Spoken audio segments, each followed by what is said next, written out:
Morning and welcome back to the Opportunistic Trader for October 10th, Wednesday, an expiration day. Exciting. Market was higher overnight and now has turned a bit lower. We moved our stop level in the S&P. Hopefully everybody got it. I don't know if they did. From 78, which was actually the low, and somehow we didn't get stopped out, which we're really happy about. And now we're down at 75, so we gave it a Just little a bit. quick update here. PPI just came out, and I think it's going to be a snoozer. Very much in line. 0.2 for the month over month, and year over year slightly lower, 2.6 versus an estimate of 2.7. Right now, it looks like the 10-year has done absolutely nothing. It's on the low, though. All these 10-year end bonds are on the low. We're a tick off the low, so I think we're back to what, 323? 323, yeah. Yeah, so Up a little more than 0.5% so initial far. headlines on the CPI is it is not a surprise. Even revisions completely in line. So I'll let you guys go with your normal day now. Thank you. Appreciate Good that. morning, Larry. Good morning. All is quiet. The mantra seems to be a little bit the same, except the emerging markets were up slightly overnight. China up small. Japan, I think, was up small, kind of flat. Same mantra in Europe. The DAX, which I wanted to just touch quickly on, had a 250-point reversal off the low yesterday. So that was interesting to see, but it's back down about 75 basis points, down 88 points. That index is down 8% for the year as we are up 7. So there's a big divergence there. I noticed overnight, I don't know if you want to talk about it because I know you love to talk about stuff like this, but they were talking about the Chinese and that we're telling them what to do and that they shouldn't devalue and all this other stuff. I think that maybe put the market a little bit seller into the morning this morning. So we'll, I guess that's sort of the mantra for today. You have any thoughts on that? I didn't really particularly focus on the China stuff. I thought that it was, nothing. It certainly wasn't something we haven't said before. But I will say that the muted reaction coming out of China the last few days is says to me that they might be a little bit on their heels here. And I was looking more at Trump berating Powell and how he was trying to get Powell to not raise rates anymore, but and how the dollar actually reacted to that. No, I did not focus on the Chinese thing. Can you fill me in, because I was out yesterday? Well, I just saw a headline that Mnuchin basically said they don't want to use the currency to manipulate the markets. And yeah. Well, I can give you the status answer for that. We're not going to use our currency to manipulate the market.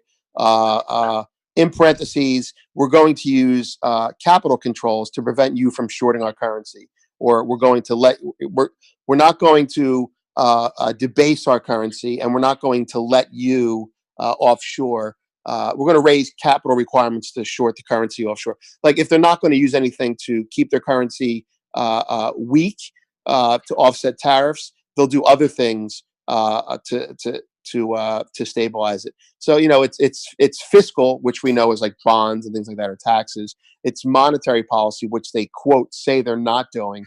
And then there's the third thing, which is capital controls, where they actually prohibit people. It's kind of like raising margins. So it's just standard playbook stuff for them. I don't know if the market's reacted too much to it, but they did react. Well, the market's down 12 handles. Interestingly enough, it looks like we may get stopped out this time, which is not going to be a fun way to start the day. I almost stopped, but it's interesting. Actually, the bond I was going to say while you were talking, it was interesting. The bond made the low of the day as the S&P made the low of the day, which is something that's really an interesting thing to look at. It's the scenario nowhere to hide scenario. So the bottom line is you can't buy bonds against being long S&P because it doesn't work. The the interesting thing is this sell-off on the S&P in the last, since I've walked in, it's down about $10, has come, and no other markets really moved. The DAX hasn't really moved.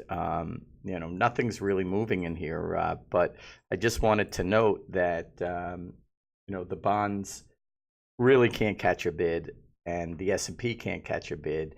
And I'm wondering where everybody's hiding, because there's nowhere to hide. That's just, looking at it, my thought. I'm actually a little pissed. I was long overnight just for a quick trade or an overnight, and it literally came within 50 cents of our level, and obviously that was the high. So we missed the high, and now we're sitting in the trade. We're down about $8 on. I don't feel. I'm probably going to get stopped, so I'm going to have to reassess. But I don't know why we're selling off so hard here, but I'm hoping we can hang in the trade. I just wanted to discuss a little bit about yesterday's trading.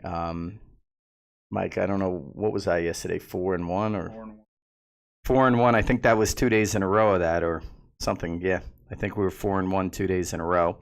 So we'll take that. Hopefully we can get 5 trades in today or more, depending on how busy we are. But what's interesting to note is, when volatility ticks up, it gives us opportunity, and opportunity is a way for us to scalp and make money. And, the picture becomes a little bit easier at a 17 vol or 18 or 20 vol than it does at an 11 vol. An 11 vol is a market that doesn't move. There's no, two-way trades. Yesterday was interesting, and, Mike was sitting here as well.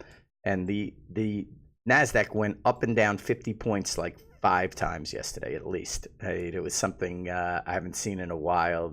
The algos and computers have lost control. Probably not good for them, but we were able to get in there and scalp it out a little bit, and we're hoping to be able to do that today. VIX is I see my VIX futures is 16.25. I was wondering where the cash is. Do you have a cash read on the VIX? Yeah, so it's weird. The future is under the cash, so that I don't think is that negative for the market per se. It means that they're saying that the volatility is under control in here, and we'll have to wait and see how that parses itself out, and that's sort of it. I mean, a lot of these stocks are breaking down. MU is in our buy zone. It's actually down about 2% today. On the lows of the move, it's 41.56. Like to be a buyer of that. The emerging markets, like I said, are flat to a little bit higher, which is surprising. But these stocks they're so illiquid. I'll give you an example. I walked in this morning. Apple was up 40 cents. Literally on air, it's down $1.09. So it moves like $1.50 just because the SPOO went down $5. So a lot of these stocks have no liquidity. The one thing I'll say is people are nervous. They're running and looking for hedges. There's blood out there in the sense that it's the first month that we're really, I think we started the month at 29.20 on the E-mini, and we're 28.75, let's say. So we're down 45 handles, which is under 2%, but getting close to 2%. All of a sudden, we'll be down 2, 3, 4. People are going to be getting hammered. And the way I look at these stocks, and I don't know how much you look on the equity side, because I know you're mostly commodity centric, but these stocks are all pretty much breaking down. So it'll be interesting to see. And going back 2 days, we traded down to 66. If we take that out, it could get really, really interesting. But again, we have to see. Different note, but again, different discipline corroborating, your observations. As of this morning, on a daily system signal that I have, you're supposed to be short with a stop at 28.92 and hold it for 3 to 5 days. So that's tight, but uh, we might have a serious breakdown. The point is that those wicks underneath you're talking about, right above 28.60, this thing is saying odds are they won't hold if they're tested again. So take it for what it's worth. I might be selling the market when we get off the phone here. Yeah, I'm long it. I don't feel great about it. We're down like 7 handles, but Well, if I it gets just above don't. 28.92, that's my stop out. That's a signal to be long I by don't. implication.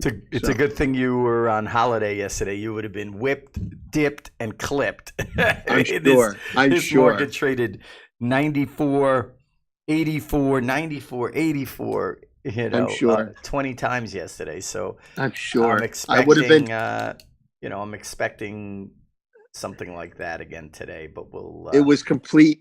It was complete. As an options trader, you didn't get break even. As a momentum trader, you got destroyed.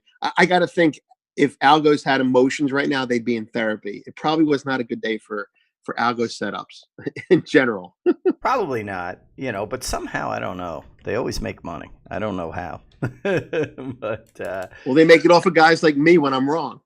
well, I just think I don't even know what the algo. I think they're just front running orders and all that kind of stuff. But that's a conversation for another day, Yeah.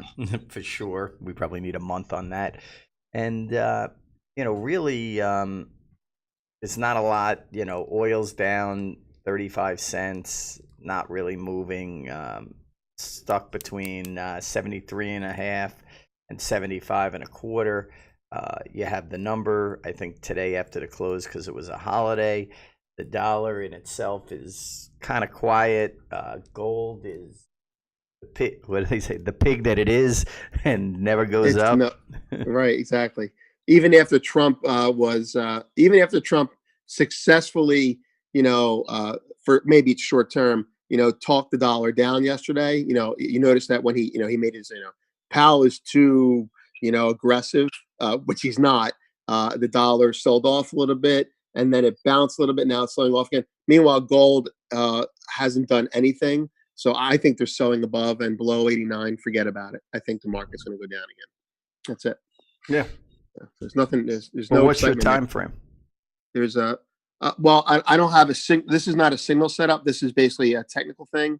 But any prolonged period trading under 89 or close to 89 or a spike below 89 on heavy volume, like you could look at an hourly bar and sell it at 89 and stop yourself at 95 below 89. I don't really have a feel for how to enter, but those are the numbers. I don't know how to play them. Right. Okay. I think you could play the long side right now with a stop on a new low in gold on the last couple hour bars. You could do that, or you could just ignore the whole thing and wait for it to make another new low and decide if you want to buy it again, like you did last time. Yeah, I don't see much trade. Well, you get one trade a month out of that, when you look at it that way. So, there's other things to trade. It's a weird market, very weird. All the I have a markets are question for you acting about weird. DAX. Yeah. I have a DAX question. The more I'm following equities now, do you look at the stock 600 relative to the DAX for like a correlation? I don't. In Europe. No, I don't. I just try to use the DAX as a pure read out of Europe, but maybe that's a better read. I don't know, but No, it's actually cool. I'm just watching both because when they're down, the stock 600 is down more because Germany's the strongest country, generally speaking. All I'm saying is if you're bored with the DAX not doing anything, at least the stock 600 will move more. Actually, today's an exception. The DAX is down almost a percentage point, and I got to be honest with you. I don't know what's going on, and I mean, this DAX is definitely in correction, and it's probably in bear market territory from its high. The high I think was 13,005. We're down a lot. If you're in Europe, if you're a European central bank, right, and many people are saying, and the IMF is going to, I think, say something soon, that we have hit a global, not necessarily in the U.S., but a global peak in recovery. Meanwhile, we have raised, in our sense, our Fed is responsible. We've raised rates, whether you're pro or anti-Fed, we have raised rates. Europe is still negative in some places. What are they going to do? Well, their What are they going to economy do is if this shot. is a correction? What are they going to do if it's a bear market? They Well, can't do anything. do it. Well, they're not going to do anything because they can't. But their economy is nothing like our economy. I mean, we have a booming economy supposedly that has huge job creation and growth in all sectors, and their economies are basically languishing like they were in the crisis. So I could never understand Europe. I mean, when I used to go over there a lot, and I never saw anybody working. I kind of liked it. I thought it was interesting. And then they would close for 2-hour lunches. I mean, they're doing it right. Between them and Japan and China taking off like 500 holidays, what's wrong with us? Why can't we do that? Yeah. But no, you can't. I mean, they're non-comparable economies. They can't do anything, and the only thing they can do is keep easing. And the truth is, we're tight, and we're getting tighter. And really, in a way, I think the Fed thinks the market's too high and too risky.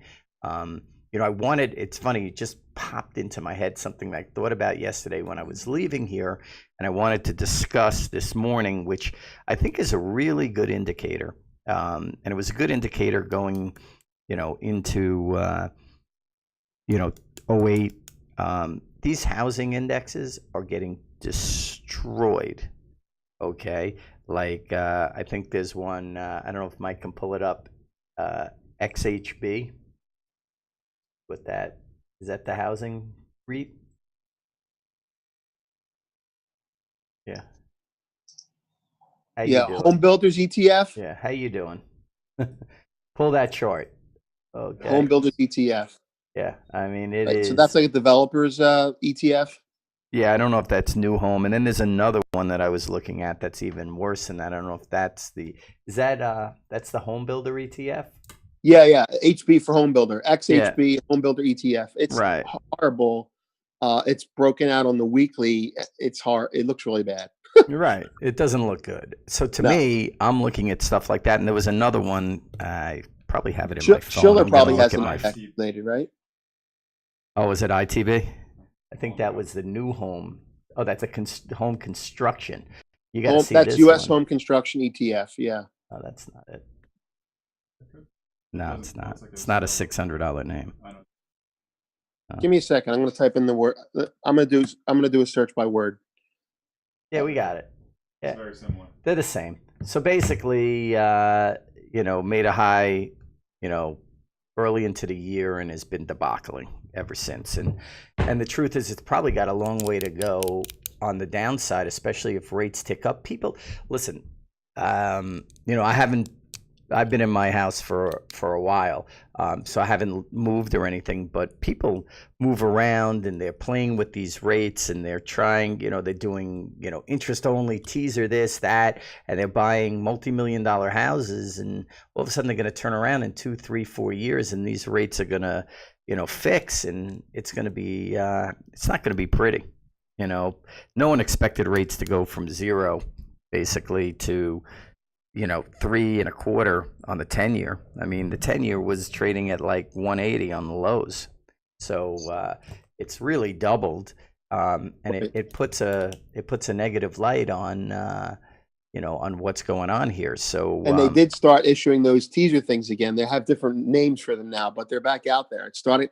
The people are starting to re-leverage. We weren't as leveraged a year ago as we are now. The banks aren't as leveraged as they were last time. The people are going to be more leveraged this time. This is the economist consensus. The banks. I don't I don't know the amount of leverage out there. I do know that everybody's in building. People are buying and building spec homes, and so I see a lot of that stuff, and a lot of this is rate sensitive. And it's funny, people are like offering products. They're like, oh, it's a highly speculative product and they want to give you 8% return, 10 at the most. but they're still giving that 8 or 10, and now all of a sudden you can get 3.5, 4, all day long from the government. Right. It makes things with no risk, allegedly. Understood. right. I can't understand why, if you haven't been in the stock market since 2009, you would not be throwing your money into bonds right now. At least a little bit, like kind of. Well, I think a lot of the problem is that those people already have their money in bonds, and Right. I know a business that I'm very close with, an RIA, and he's a bond guru, and this is their mantra, which I think is an interesting mantra, is they're like, listen, we're buying bonds, okay, at 3, whatever the number is. And no matter what kind of hickey you get on pricing, it's irrelevant because you're getting 3 no matter what. And whether it's 10 years, 20 years, or even 30 years, you're going to get your entire principal back in full. And you're going to make 3% a year. That's the way they look at it. But all of a sudden, when rates are 5 or 6, your bond is down 20%.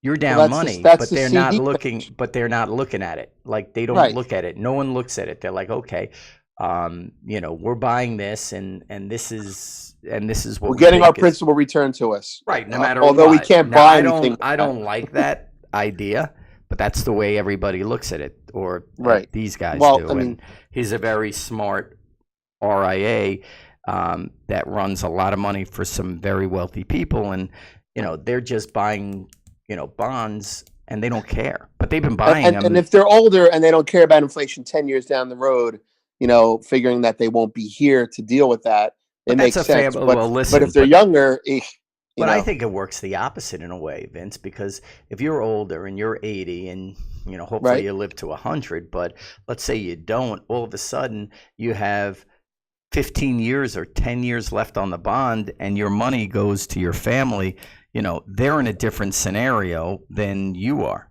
Oh, I'm not saying. No, I'm saying that's the issue. And now all of a sudden they go to hit a bid, and the bid is 20% lower. So each $1 million is only worth $800,000, even though you're going to be worth the million in 15 years. So I think you're going to see a lot of that. A lot of people. I mean, I'm watching the bond as we're on the dead low.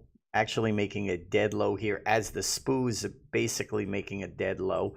There's nowhere to hide. I mean, just nowhere. I mean, this is a debacle out there. People are freaking out. They're quietly, right now it's quiet. I mean, you could see the volatility ticking up.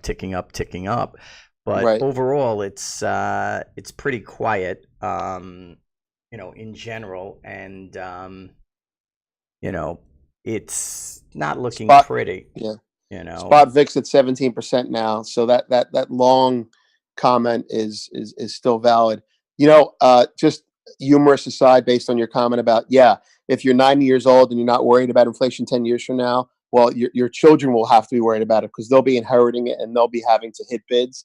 Well, it's not really the inflation pay. It's just the pricing. I'm just saying, like, if you never have to sell bonds, it's not like an equity. So, it'll always go back to par when it reaches the duration.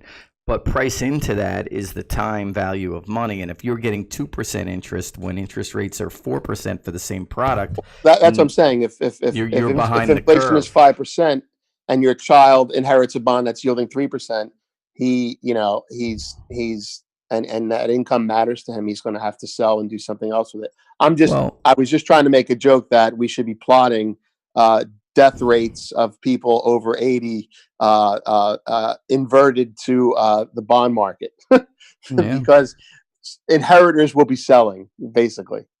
Well, I have like I'm not going to say it's a family story, but it sort of is. In the 70s, my grandfather retired, and basically before 73, put all his money into bonds, yielding 2 or 3%.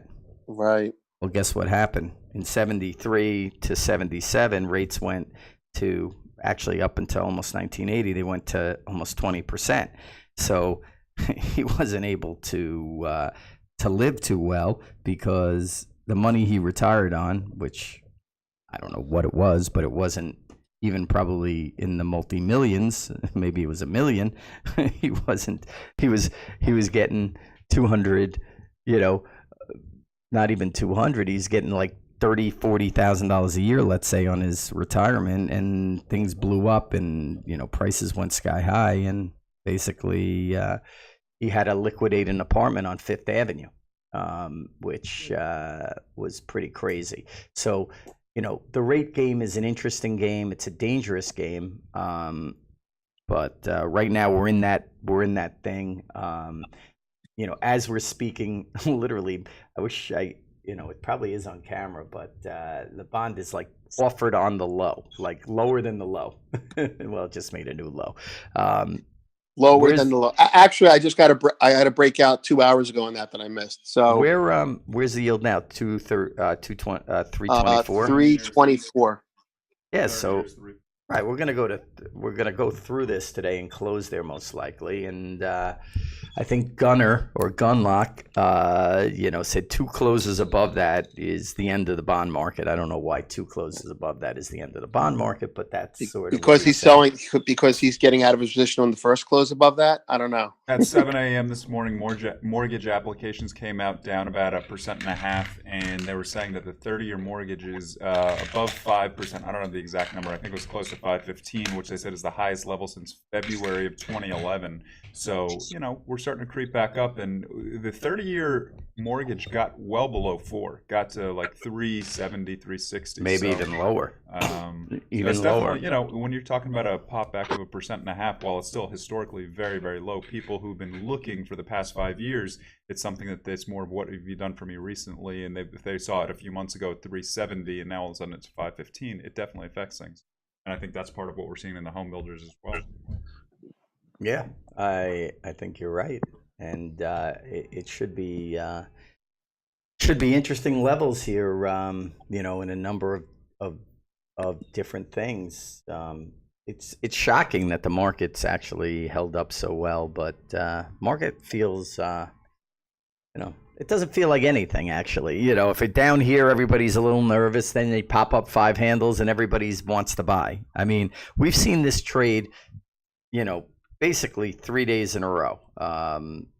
Yesterday we didn't really see it, but the days Thursday, Friday, Monday we saw sellers at low levels. Then the market sold out by 1 o'clock, made the lows, and exploded like 25 handles. So, it's almost like they're like, okay, we'll get through the selling now this morning, and if they don't have any more selling, they'll buy. Looking at the stocks, they're down a little. They're not down a lot. So, this is a lower opening than what the stocks are showing. So I would be a little leery on that. I don't see the stocks down enough to have the SPOO down 10. But again, they can maneuver that around and trade an esoteric stock to basically make up for that. But overall, I don't see it in the equity arena. But the futures are for sale. Bonds are on the low or close to the low, and that's really that's what I'm seeing from here. Oil's slightly lower. What's oil down? About 40 cents, I see. Lau, do you see AMD and Micron in the same arena?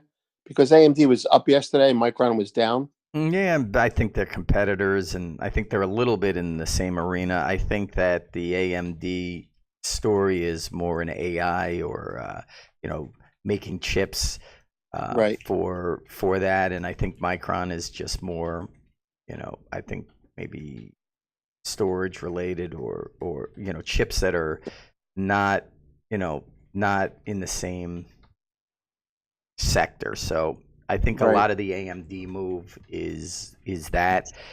Where is AMD? I don't really follow it too much. 27.25 settled last night. We were long about 5 million at 2.5 a couple of years ago in 2009 or whatever it was. It's funny. I actually should go back and pull my sheets from 2008 into 2009, and people would be just shocked at the prices. I mean, it was, you know, Bank of America, you could have bought all you wanted at 2.5, as much as you wanted. Las Vegas Sands was $2, or actually, I think it traded down to 90 cents. Wow.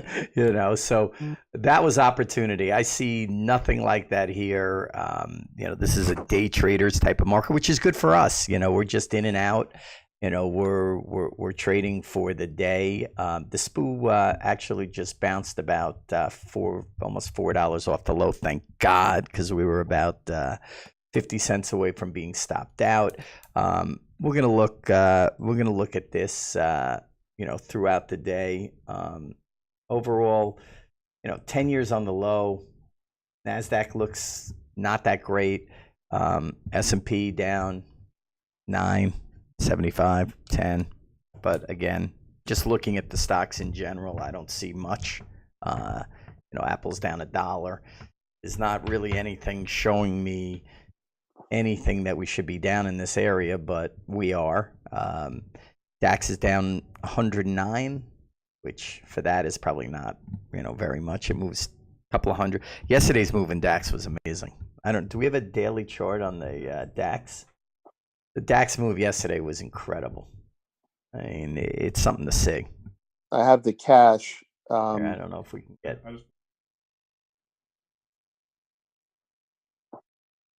That's, yeah, we probably retraced that. I thought we bounced 250, but 200's pretty good on you know, on an 11. Well, it's interesting just looking at this chart going back a few days now. We're trading up at 12,350, and then yesterday on the low it looks like we traded 11,800. Bounced back up to 12,000, and now back, you know, just below 11,900. No, I think we got below. We didn't get below 800 yesterday. I'm pretty sure we did, but I don't know. I'm showing cash making a low yesterday of 11,803. Oh wow! Oh, so we're only 60 off the low. Pretty interesting. But I'm looking at cash. That might not be, you know, where the futures were. But similar, you know, if you take a look though from the month high, I mean, we were trading just below 12,400 on the first, and so, you know, that's a sizable give back. And then these charts look so much different than anything we're looking at in the U.S. Just a down channel for a lot of these European and EEM. You know, I was taking a look at India and the Sensex, and you know, a lot of these global markets. You know, one of the key factors that a lot of people have been talking about recently is the strength of the dollar. Now, we're not talking about G10, but we're talking about it as a global basket against emerging markets, and it's a significant rally. You know, euro hasn't moved a whole lot, but once again, it's the emerging markets and a lot of the more. What has India done? I'm just curious. Crushed. Really, because we have two members that are in India that I speak to that are on the site, and they've been bullish, that index. I haven't traded it. Well, here's the funny thing, and I think I can bring the chart up, but the Nifty 50 month to date is down 7.5%. Year to date, it's down 1%. So year to date, it's still doing pretty well. But still, looking at the outperformance, I was just looking in 2008 at the lows of, you know, the entire move, and maybe at the end of beginning of 2009, it was trading about 2,000. The Nifty 50. Right now, we're back number, but it's like closer to 10 or 12,000. Yeah, it's fallen a ton. It's fallen a ton, but it outperformed. Yeah, it's relative because it outperformed China, which is kind of interesting. Right. And while it looks like a big sell-off, like 7% in the past, and it is, it's 7%, a very big sell-off in the past month. You know, we're flat on the year, but also looking at where we came from last year, we're up still 30% from last year. Yeah. No, it's you know, it's had a good run, but overall markets around the world are getting slashed, and we're still green. There's a lot of pain if we go down in here. That's going to be coming. S&P just took a leg lower again, back down to 77. Just got up to 79. Not really big moves, but overall with what's going on. I just put up a chart of that Nifty 50, and you can see we were trading in 2014, we were trading 5,000. We got up to just about 12,000 a few weeks ago. But, you know, anytime a market comes back 10% or 7%, it's you still look at what's been accrued and it's what's more recent, and so people's portfolios are hurting because people have been long, and so regardless of what they've done over the past 3 or 4 years, how much they've made, similar to S&P, which has grinded up, had very good returns. If we were to drop 10%, there would be some pain for investors that continue to leverage up. I actually have to laugh. I think our 10%. American expectations are 10%. I think Indians have thicker skin than we do. I think every other country on earth has had to deal with pain better. Let me tell you, more than we have. 10% is actually, I'm laughing.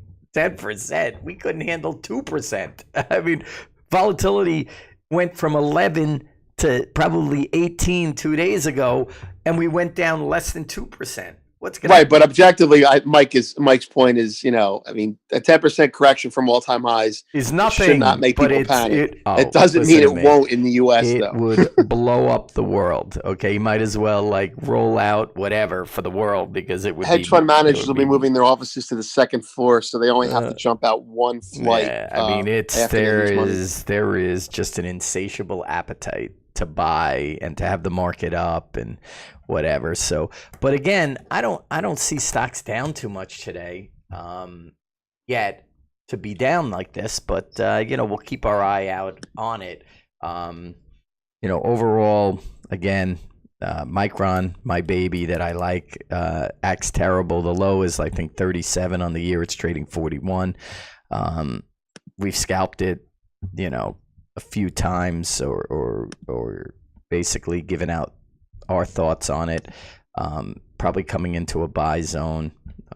The emerging markets isn't really giving much away today. They're not doing much. What else is out there? Oil slightly lower. What is it, down about 40 cents now? Not doing much. The only thing really trading is NASDAQ's getting hit. It's down about 50. But if you've noticed NASDAQ in the morning, and I know, Mike, we've watched this, it'll be down 47, then it'll go green 20. It won't go green like anything. It'll go green 20, and then it'll go back down to negative 40, and then, it's been a great trade. When we get VIX up here above 16, even just above 16, we get a lot of 50-point moves very quickly in NASDAQ. Yeah. Oh, there goes the S&P. I'd be shocked again if we open down here, only because of what I see. I don't see much down. I'm not saying we're not down. We should be down. And, it's interesting looking at the DAX. As the SPOO rallies, the DAX goes lower every time. And as the SPOOs sell off, the DAX rallies. So I don't know if that's part of a program here. But right now, the market is back to contain, down 875. Apple down $1, Facebook down $1, Netflix down $2. Amazon, if Amazon went below 1,800, I think the world would blow up. They'd freak out. But it's trading at 1,862. What's amazing to me is, when I started in the business, the most expensive stock out there, there were a couple of stocks that might have been more, but overall, the most expensive stock was like IBM, and it was like $150. So now people can buy, they can buy these stocks that have 2 shares of Amazon, right? That are $2,000, and they don't have a problem with it, So right. I don't know how you could, listen, Amazon at 100 or 80 or wherever it was a bunch of years ago, that's investable. To me, this isn't investable. You can't invest in this and, basically make a fortune like people have done in the past. They're just too high priced, and you can't get, $1,800 a share. How many shares can you actually buy? Well, that's it. If the average, if a portfolio has, let's say, $15,000 or $20,000 in a total, what are you going to buy? 4 shares of Amazon, and that's still a what do you mean? Then you'd be over of your right. You'd be overweighted to Amazon. Exactly. You'd have your whole portfolio. And higher stock prices make it hard for middle class people to own stocks. Well, it's not even higher stock prices. What's changed here, and it's interesting. I just want to point that out. Well, they don't split anymore. Exactly. You got it.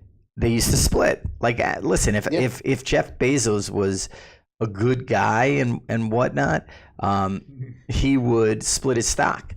because so people could people afford could it. invest Right. in his business and his vision. Exclusive from the OT. Larry says Jeff Bezos is not a good guy because he hasn't split his stock.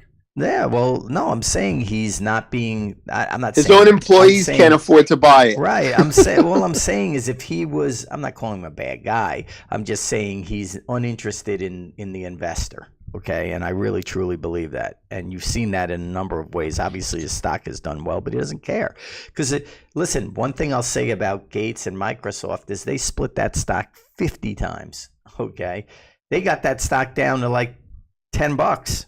You know what I'm Yeah. saying? By Well, splitting. I mean, one of the things that People have made a fortune in Microsoft. It's been one of the best performers, and people had tons of money in that thing. You know. well, you force when you don't split. I think it's kind of a market structure thing. Uh, uh, uh, Warren Buffett aside, Berkshire Hathaway's reason for their not splitting aside, I think not splitting now forces retail investors to pool money with institutions like ETFs and funds. So there is no more retail investor buying stock because they can't afford a share. They're putting their money in ETF or something that buys a tracking stock of that share. Because I mean, an employee from Amazon can't buy a share of stock. How and the reason for that ostensibly is to keep out speculators, but that's to make it not a more volatile stock. But the proof is in the pudding. You have Amazon and Apple being pretty whippy, and that's because now all you have is hot money trading in and out with tight stops. You don't have middle class investors anymore. No, this is not an investable stock. It's actually the best day trading stock out there. Right. It's not It's not investable. I mean, right. They haven't stopped speculation. They haven't stopped trading ability of the stock, but they have cut out the ability for an investor to make his own mind up and buy with his own money. He has to go through some ETF or some tracking product. I'm just saying people are being funneled into exchange products instead of making their own decisions because of these prices. that makes a lot of sense. But people like it, and there's a bunch of day trading or short-term trading shops in our building, and that's all they trade is Amazon all day long. They made all their money long Amazon, and they take it home overnight, and they hope to God it doesn't drop 200, 300, 400 points overnight. You know what I'm saying? It's just a massive risk. Like if we had like outside the box type scenarios, people would be getting hammered in here. Other people's money, I think, makes people care less. Well, I think. Listen, I've traded my own money. I've traded other people's money. I've traded for firms. Unless you have no morals. I mean, you almost trading someone else's money is almost harder because you have to answer to someone and you have to give your report card out. Right. And it makes it more difficult. And then if you're up money, basically it's your own money anyway. So really, it's interesting. To that point, I've never lost money for an investor. I've lost money for myself. And to your point about that, I'm saying there are people out there who raise money and just sell strangles, and they make money and make money and make money, and then when they blow out, it's like okay, and then they raise money again. I mean, there are people out there that do that. Yeah, but I've seen it. I understand, but that's the investor's fault. The investor is investing in the person, and I don't know. Listen, it's like a PT Barrons. I ran a lot of money in my day. I ran, probably at one point maybe a little over $1 billion or in that area. And, I used to say my investors wanted to know what I was eating for dinner, where I was going, who I was with, right? Because listen, they had a lot of skin in the game. So really, there's a lot of trust in the manager and all of that. So well, people don't do due diligence, and a lot of CTAs, I think, maybe are questionable in the least. Really? I felt like the due diligence process was, for the most part, very strong. From what it has strengthened over the years, but if you remember CPOs, a lot more money used to be in CPOs, and now it got gravitated towards CTAs, which are apparently easier for the NFA to regulate and observe. I was never a CTA. I just was a macro fund advisor. Yeah. In more equity and equity indexes than futures, or probably about 50. Well, now the RIAs do the due diligence for you and properly. They're like, okay, this CTA is good, we'll use him. They help the investor. But CPOs, commodity pool operators, they're non-existent almost anymore because of guys that just sell strangles, and if they're wrong, they just move on. Well, it brings me to a good point, and I think it's interesting. And we talk about it here because we want to educate, we want to show, people markets and what we look at and train people, and we also give out trades, that we do when we do them, both from me, you, and other people in the arena.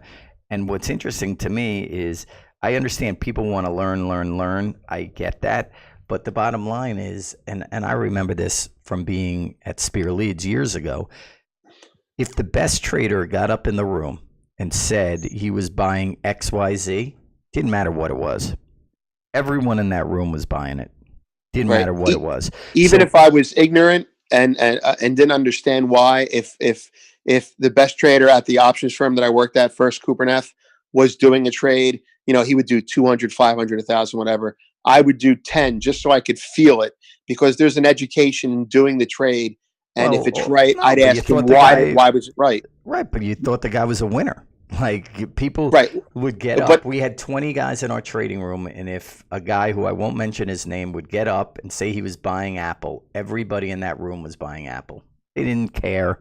They didn't know about it. They just knew if that guy did the due diligence and was doing that trade, it was good. So it's interesting in here, like, we're showing the trades, we're showing them beforehand. We're basically hand holding through the process, and listen, I hope it stays this way, but our trades have been really, really good. What do you need to know that it's on the Fibonacci retracement? Listen, the bottom line is the people that are looking at that to make every trade, yeah, it works. But anyone that I knew that did, Fibonacci, they weren't money makers. It just was. What I mean is, in our room, you do a trade. This is, I think, a typical cycle. If you do a trade, you say what you're doing in real time. Okay, a member like XDM last week, he trailed on you and did a trade, and then afterwards he got out. He said, thanks for the idea. And a quick question would be, what did you say? And there's an education and you can't get the education unless you have skin in the game, because you feel. I understand, but let's say the setup that I see, okay, is a setup that might work for that minute on that trade, but it might not work on the next time. So that's what like when people are like utilizing all of these different things, they don't always work, and they're very generic. You know what I'm saying? What we're giving you in here is an inherent feel and flow for the markets that, most people don't have. They're just looking at, okay, we're on the trend line, or, it's gonna, I love this Fibonacci because they think it's like a cool word. So everybody's into Fibonacci retracement. No, it's dynamic and tactical, and it's real time. It's real time observation. I'm going to get someone on the site with us who I used to work with for years and years and years, and we worked with a Fibonacci guy. Okay, he was the worst trader I've ever seen. Okay, in my career. So again, listen, it sounds cool and it gives you validity, but really what makes the market different, and one of the best traders that I know in the world sits in Aspen. I'm trying to get him on here, but he's so reclusive that he may or may not come on to do a webinar, but he's the best. Okay. But he's what makes him great is he's changing every day. He sees it, he changes with the market. Market gives you something, you take it, and he only day trades, and he makes a fortune of money just day trading. you know? Right. So again, And that's what we're offering here. well, basically. yeah, listen, we're offering, which is very important to me, is the education on the process, okay? But more importantly, everything that we're doing, okay, for, on those trades, sort of beforehand. It's not like one of these, oh, we bought S&P. Like if I said to you, I bought S&P at 76, what's that going to do for you right now? It's trading at Right. 80. So what we're doing is we're giving the setups, we're giving the option plays, we're giving the hedges, we're giving the stops for what we're doing, and you can do what you want. But it's I think it's good info. I mean, today was interesting a little bit on the lows because I didn't see the market or the stocks down enough to have us on those lows. So that being said, we have about 10 minutes to the opening, so I want to wrap it up. We can keep Nobody's going. offering what you're offering. I get that. I think the subscribers get that. And I think more people are going to get that as time goes forward. Yeah, And I I mean, think the listen, addition we're of doing- real-time alerts makes it even more apparent that, this group has skin in the game, primarily you. And, we learn by doing, and we hope other people are as well. Yeah, I think the point is that one thing can't work every time. So if you're trading only Fibonacci, Right, which is numbers and why, whatever, for example, I my mean, you system's can't- not technical, but my system will not work all the time. That's why I have to have those risk rewards in. If you're a dynamic trader and use different factors and you see things correlating differently intraday, then you're going to have other opportunities. You're absolutely right. It's a matter of style and a matter of discipline and a matter of being able to be flexible. A lot of traders are not flexible. That is true. So any other thoughts before we wrap? No. I have a weak sell signal in the S&P. Nothing I'm going to do right now. It's not moving quickly enough. The VIX is still a buy on any retracement above 14.5. And I'm considering selling gold below 1189, which might not happen today. That's all I say. Gold just turned positive. Bonds ticked off the low. S&P is 79. Again, I don't see anything until we get below 66. If we get below 66 at any point, it's going to get ugly. So we keep an eye on that.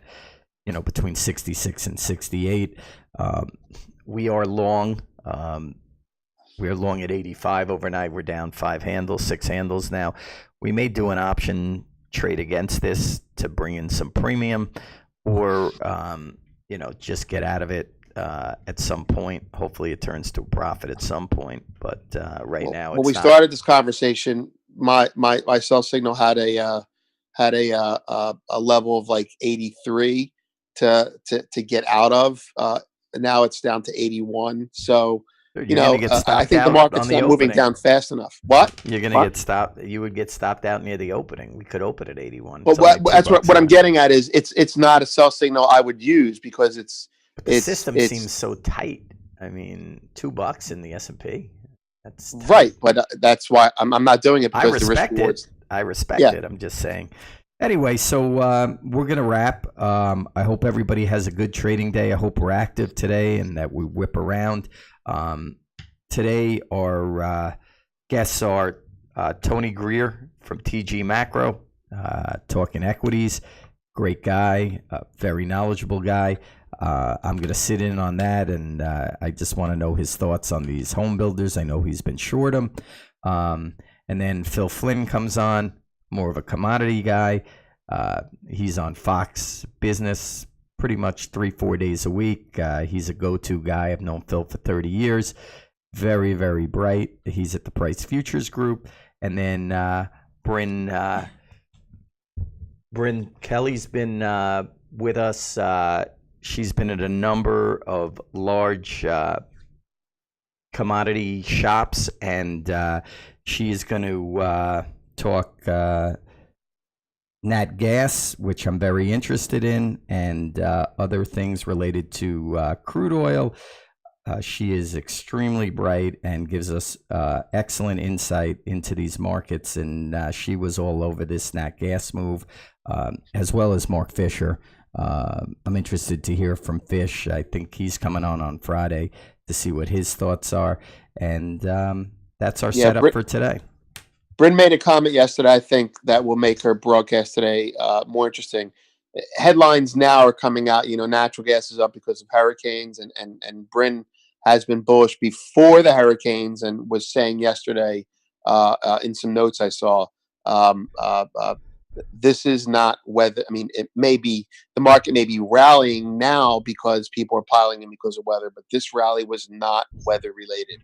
So I think her insights are very spot on. And Bryn's definitely coming on tomorrow. It's unconfirmed if she's going to be able to jump on today. She's pretty busy today, but she'll definitely be in the chat room. But she's coming on tomorrow at 11. And actually, pretty soon, Bryn's going to have a regular segment talking with some energy traders. We're just confirming that right now to get more information on that. But she's going to be coming on more regularly and talking more in depth. That'll be really interesting. That's awesome. I look forward to that. All right, so we're about 4 minutes to the opening. It's exciting for me because we chatted for about an hour, and now we're ready to roll on the opening, and the setup looks pretty good. So we'll be back to everybody before 10 o'clock with an update of the opening and anything that we're seeing. And Vince, I know you'll be in the chat, so I'll catch up to you in the chat. And I appreciate you joining me this morning. Thank you. And